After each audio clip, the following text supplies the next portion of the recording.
Hello and welcome to Too Busy Didn't Know TBDK with me, Go Joe.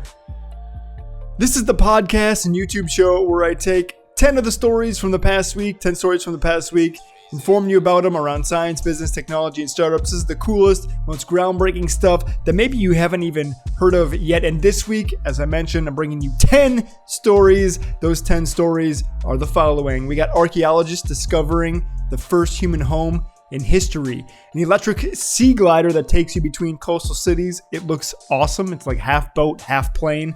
A ransomware gang threatening not only the District of Columbia police, but there's a growing threat of ransomware that I wanted to touch on.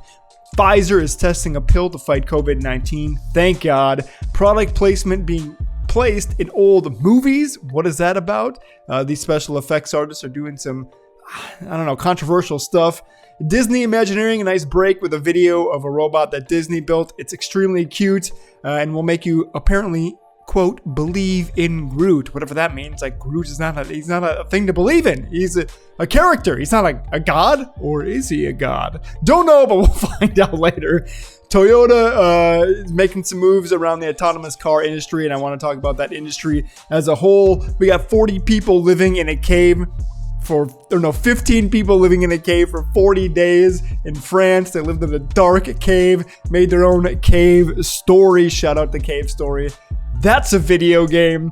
We got state lawmakers in Wyoming forming a new type of LLC based on the Ethereum blockchain. And finally, NASA has accomplished something for the first time in what we know as history on Mars. I'll let you know what that is later in the show, so stay tuned. This is TBDK. Let's get you caught up.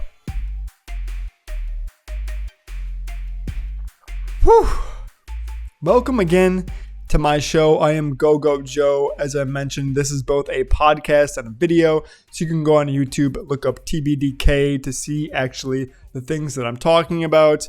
And then if you're just listening, I guess welcome to the show. You can support me in the show notes with a subscription. That would be awesome. And tell a friend. That would also help me out a bunch, because this is content that generally does not go viral. It's just kind of like word of mouth. You get committed to it, so I hope that you enjoy it. If you're looking on YouTube right now behind me, we've got Burgess, Bulgaria. I like to put a little window behind us to look at something nice while I introduce the show and the podcast and the concept, and we discuss these stories for this week. But let's hop right into it. If you're feeling me right now, if you're ready to go, just internally give me a hell yeah. Let's go on a journey of knowledge and exploration for this week and find out what we may have missed. The first story, as I mentioned, archaeologists find the first human home, or quote, the world's oldest home. Researchers have confirmed the South African cave is 2 million years old. If you're watching this picture of it, it looks like a very short and narrow, long cave. But they describe it in the bottom here, and it was making me laugh when I was reading it, because it's so silly. Why is this cave so important? Whoever it was that inhabited this cave, they clearly valued the site as a place of refuge and appeared to have sheltered and dined there as well. The team also wondered why the site was chosen, as it would have been pitch black inside, unless they had fires. Perhaps they posit that the reason was that it allowed them to easily hide from predators. Others have speculated that it may have had a spiritual or sensory function. Being so narrow and with evidence of fires being started, so they did have light, scientists, leading us astray from the beginning. This is why we can't trust science, you guys. Just kidding. Trust science. Totally trust science. Peer-reviewed science. The combination of fire and narrow distance could have led to hypoxia in these early hominins, resulting in everyone's favorite hallucinations. Gotta get them mushrooms. Yeah, to hallucinate or just to hide in a small, narrow cave with fire. One of the cave's most notable features is a large stalactite or mite marking the entrance. I believe stalagmites are the ones that hang down from the top. Because it might fall on your head. Is that a thing? Don't know. I imagine that it was probably a guy that was just trying to get away from his family. And you know what? He was probably just trying to hang out in peace. He's probably just one guy that went in this cave, getting all hopped up on hypoxia, seeing hallucinations, and just trying to get away from the family for a little peace and quiet. He would start a little fire, cook some jerky, and have a good time. You know, I think that's what this was. But yeah, how they know that it was like the first or the world's oldest home? I mean, to me, this is such a nonsense headline. They have no carbon dating on this, and they really have no way to know that this is the oldest one. Like, there's so many caves. Who's to say that an early hominin didn't make a home in a cave in Asia or in, I don't know, Australia or something? Like, who knows?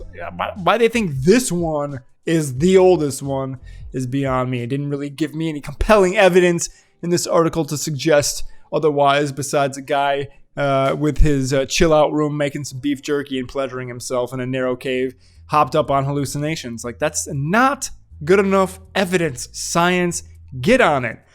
Next story is the Sea Glider. As I mentioned, this one has a visual component from the company Reagent. They have put out this, quote, half taxi, half boat, half plane. Their goal is to minimize the headache of a regional transport, apparently in these tropical locations where you can go between islands, I'm guessing. They comment that it has the added benefit of traveling in a safe, smooth, and quite frankly, cool way. Hop into our Reagent craft. And their first post says hello world on Twitter. Programmer joke. I'm not into it. But here we can see their concept video. It's just clearly done by a very talented 3D artist, as they do have some nice water dynamics in this concept video. So it's a plane, a boat that also has wings. It takes off from the water. It flies very low over the water. It's like almost on the water, but it's kind of hovering above it. So I guess that's where they get this glider craft thing. It's clearly not meant to go very high, I think, because if they went any higher, they'd be subject to them flight regulations. I will say this about Reagent, though. They have a very cool logo. It's like a bird with water. I really like their logo. It's very cool. If you are looking at it, you can appreciate it with me. It's a nice, simple logo that actually tells me it's kind of a plane that's flying on water. I don't know. I'm probably never going to ride in one of these things. It is electric, so if you are somebody of high class with means, you'll probably at one point in the future encounter a Reagent Sea Glider. They do look very stylish. I'm not going to lie. It looks hella stylish. It looks very roomy on the inside. You could probably put, I don't know, some private couches or whatever in there if you have this is a private Sea Glider. I don't know. Rich people will love this thing. That's all I can really say about it. I'm not a rich person. I'm probably never going to encounter one of these, but if you do, enjoy yourself. That's all I can really say. Just some dude, some rich diplomat, or some rich prince from Saudi Arabia traveling between his islands in Dubai, where they have the island shaped like the Earth, and he's traveling from South America over to Canada in this Dubai island of the world thing. That's who's going to be flying in this plane. I'm not that guy. I don't have that facial hair. I don't have the skin tone. Unfortunately, I am not tan at all. It's just, yeah, I'm not going to be in the desert with the Sea Glider, but enjoy yourselves. Moving on to the next story, we've got this ransomware attack. So this ransomware group named, where is the name of this of these guys? Babuk Locker Gang began operating actually just earlier this year in January, and they supposedly hacked the Metropolitan Police Department of DC and has stolen over 250 gigabytes of data. They have chief reports. They post a screenshot, hotel reservations, FBI arrests on the morning of 1/3/2001. So these are all very recent things. They also show their folder structure. We got things in here like hate crimes. They got a bunch of info on hate crimes, on Latino gangs. Apparently, FBI monitoring Latino gangs. We got nightly activity reports. Probably a lot of coffee drinking, donuts, and prostitution. We also got Gun Violence Prevention Project. They're trying to prevent gun violence, gang-related daily incident tracking, a folder that just says for Kinzer. Who's Kinzer? I have no idea. If you know, let us know in the comments. But we got Kinzer. There's also Rap Feuds. Interestingly enough, they've been tracking some Rap Feuds. I don't know what the modern Rap Feuds are, but I did see recently on an episode of Two Bears, One Cave that Tekashi 6ix9ine was recently in a scuffle at an airport. And that's about the extent of my Rap Feuds that I know right now. I don't think... Ooh, actually, I wonder if in that folder there is something about Biggie and Tupac in this rap folder. It is Rap Feuds is, let me see here. No, there's no way. 7.6 gigabytes? It's the biggest folder on this. No way. I gotta zoom in on here. All right, I'm going to count from the bottom so I can find out if Rap Feuds is actually 7.6 gigabytes. And just to put that in perspective, the next biggest file here is 3.9 gigabytes. That means it is double the size of Latino gangs. Oh my God. Let me count this up. We got threat tracking at the bottom. It's 1, 2, 3, 4, 5, 6, 7, 8, 9 from the bottom. We got Rap Feuds. And then we start again at 2.3 gigabytes of threat tracking, another big folder, but not the biggest. 1, 2, 3, 4, 5, 6, 7, 8, 9. Rap Feuds is 7.6 gigabytes of data. What is in that folder? How did nobody comment on that in this story? Nobody commented on the fact that Rap Feuds is the biggest file here? Like, dude. There's info on this. Okay, I've totally changed my mind on this. Bubba Locker Gang, you gotta get releasing the Rap Feuds. We need to know who's feuding and what they're feuding about. There's 7 gigabytes of data in that folder. It's important for the world to see that. Bubba Locker Gang, I'm calling you out now. Release the Rap Feud folder only. We need the Rap Feud folder. But I do want to mention that there has been a rise this year in ransomware, and it seems to be getting more and more sophisticated and more targeted. Apple actually recently was hacked this past week as well by another ransomware thing. They're being threatened to pay the fine, which is probably millions, or it has to be in the millions. Yeah. And this is happening more and more frequently, and it's just not good. It's not good. And there's no real good way to protect yourself against it. And now with cryptocurrencies and stuff, it makes it that much easier for them to get paid, though crypto not as anonymous as you would think it is, but very interesting. And now we know that there's a lot of Rap Feuds out there. So many Rap Feuds. Moving on to the next story, a little bit more uplifting story, is that Pfizer, the creator of the successful vaccine, the one that everyone wants, you got to get that Pfizer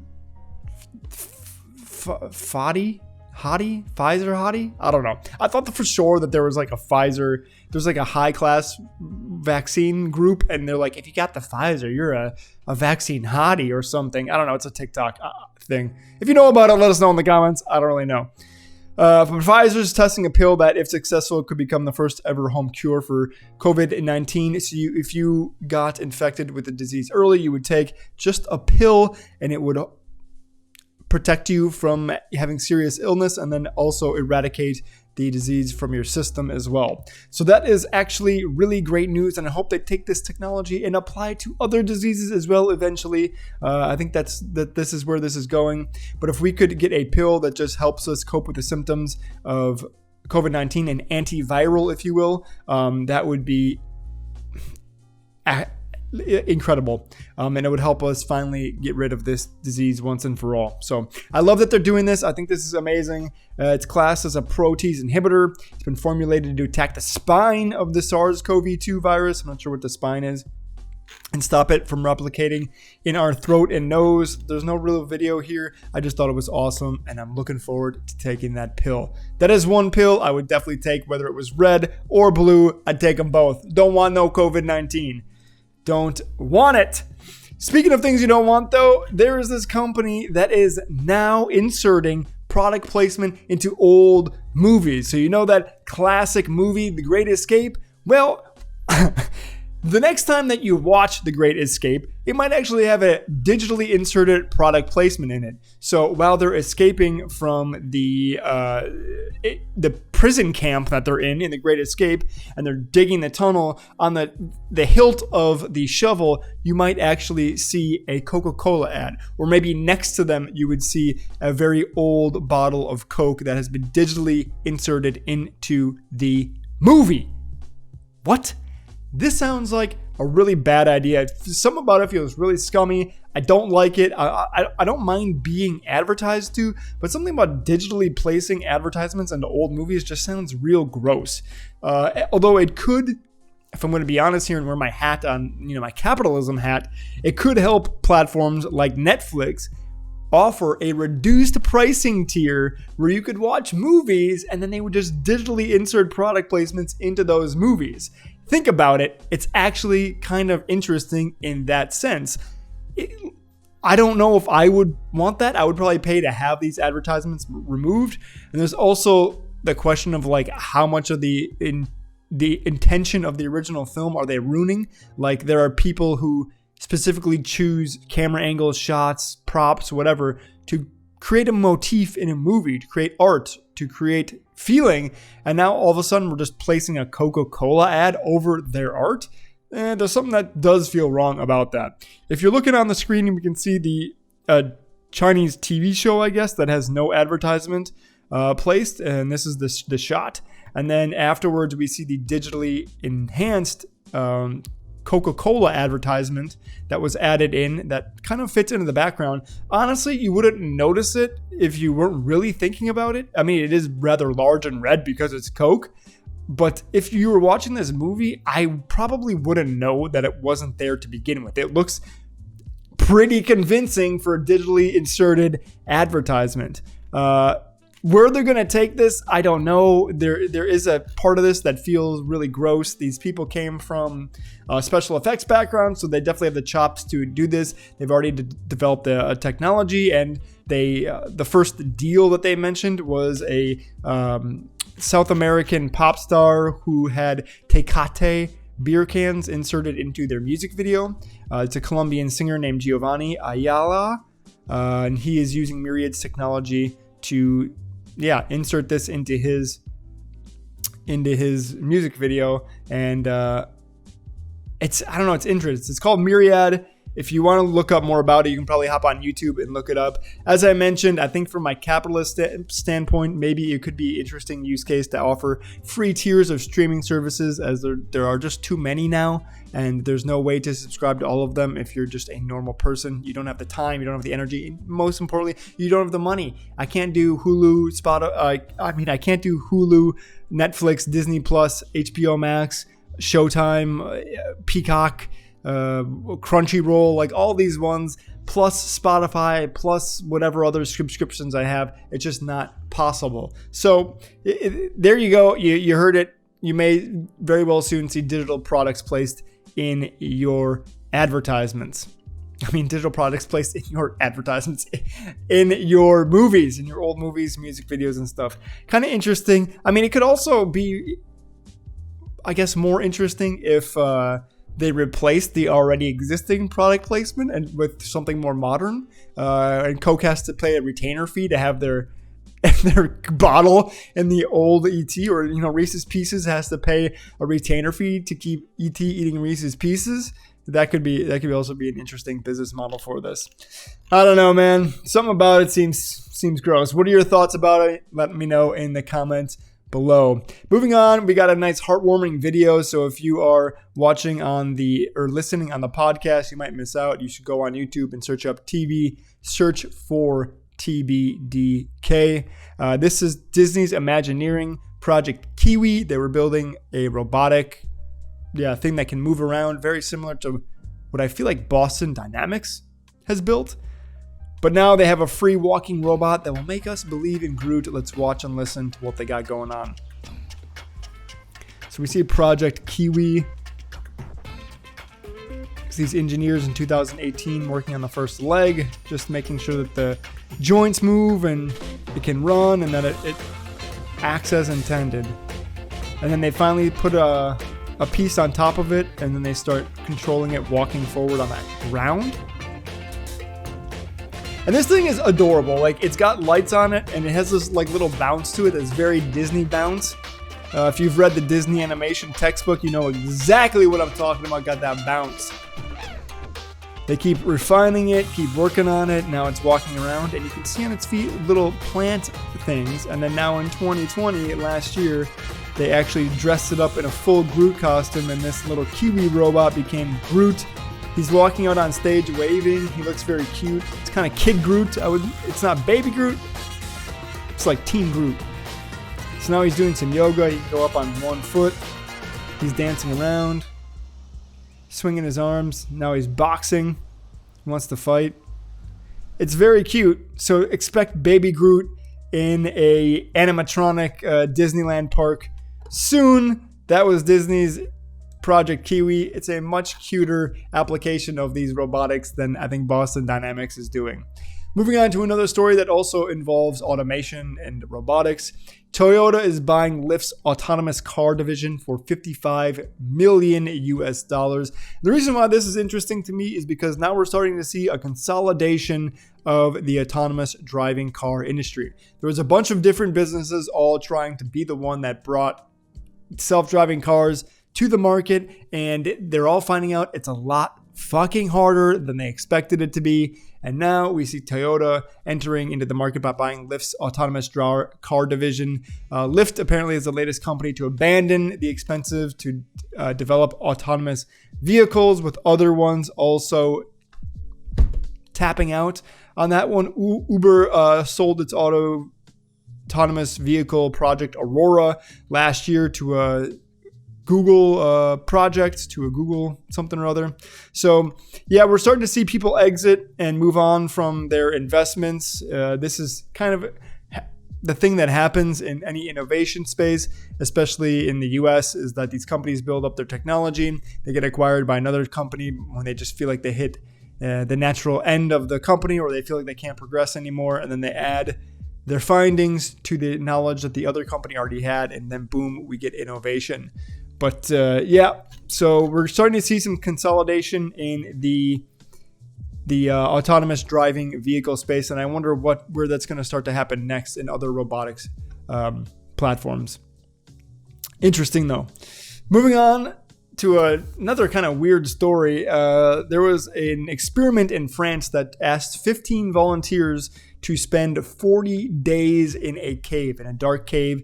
They, of course, were monitored the whole time. They hooked them up to medical sensors. They monitored their breathing, their sleeping. Even there was, I read, a pill that they swallowed that monitored their intestines and their insides, their digestion. It was pretty comprehensive study, and when the 15 volunteers just came out of the cave, they said that they all felt pretty good, and they probably could have spent even more time in the cave. They thought they had only gone for 30 days.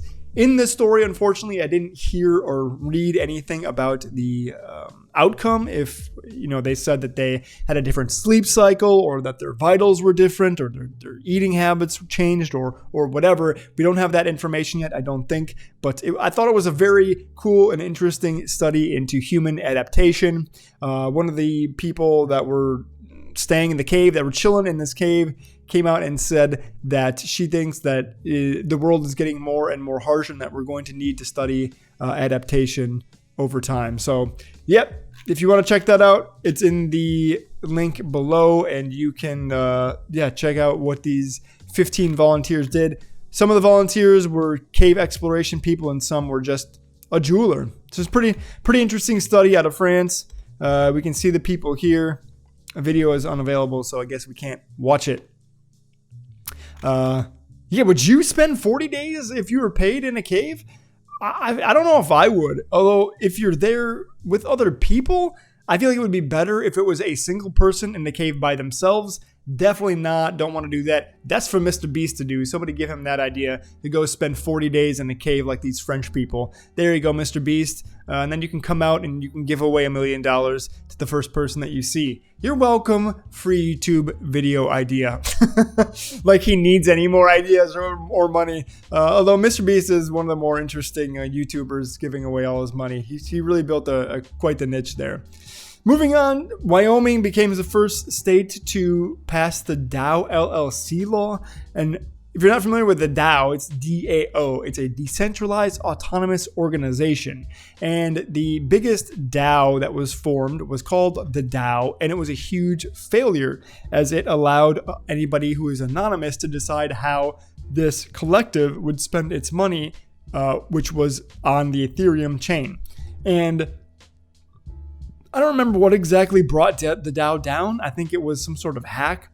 But Wyoming just passed a law that says a DAO can now be treated as an LLC, which is very interesting. An LLC is a limited liability company, which means that they can't be held liable for the person who owns the company can't be held liable for the debts that the company has, but the company is held liable for that, so that these debts that the company has and the problems that the company has don't affect the person who starts the company. And that's very interesting that they want to do this for a DAO because there already isn't a person who's responsible for that organization. It's called a DAO for a reason, a decentralized autonomous organization. It's autonomous because most people are anonymous. So I'm not really sure what Wyoming just did and how this will affect the web and businesses moving forward. It's a very interesting move. It is going to raise a lot of eyebrows and have people excited and other people not so excited. And I'm just very curious on how somebody is going to find a loophole to exploit this situation, because to me, it feels like an exploitable situation. So Wyoming just passed the DAO LLC law, turning DAOs into limited liability companies. Yeah, very interesting. If the DAO gets pulled into court, then like who shows up? All of the organization, million people that are running it. I don't know.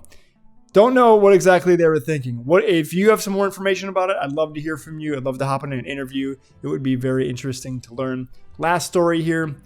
Big one from NASA, and this is actually quite incredible because it's the first time in human history that we know of where there's been oxygen on Mars. NASA, with their Perseverance robot, which we can see here on the screen, this rover, it's called Perseverance, next to the flying one. I don't remember what the flying one is called, but if you want to know, you can check out my TBDK from last week. But Perseverance has sucked in carbon dioxide off of Mars, and using some sort of crazy reaction in technology has generated oxygen from that. Fresh, delicious, clean oxygen like it came out of an oak tree down the street. Perseverance generates oxygen in enough quantity to let an astronaut, not an asteroid, an astronaut live for 10 minutes on Mars. This was extremely important. The unit that generated it was called the Mars Oxygen in STIU Resource Utilization Experiment, or MOXIE for short. Let me tell you, this robot sure as hell has some moxie to be able to have the balls to generate oxygen on Mars. It's official. We're terraforming Mars. We're moving there within the next 10 years. Forget the space hotel that we talked about the other week. We're going right to Mars for that Martian getaway. That's it. And that's been today's TBDK. Too busy, didn't know with me, Go Joe, if I can get my words out. If you like my content, hit that subscribe button, mash the bell. I do this every single Wednesday, so come on back and learn something new. I look forward to entertaining and educating you. If you want more content from me, you can check out my other YouTube channel, Go Joe. If you look that up in YouTube, you'll find me where I do music reviews, I do tech stories, I talk about thoughtful stuff like what makes us happy and how not to feel lonely. And then also I play games sometimes and do other fun stuff. That's Go Joe channel. I look forward to keeping in touch with you. And until next week, I hope you learned something good, because you know it. I love you.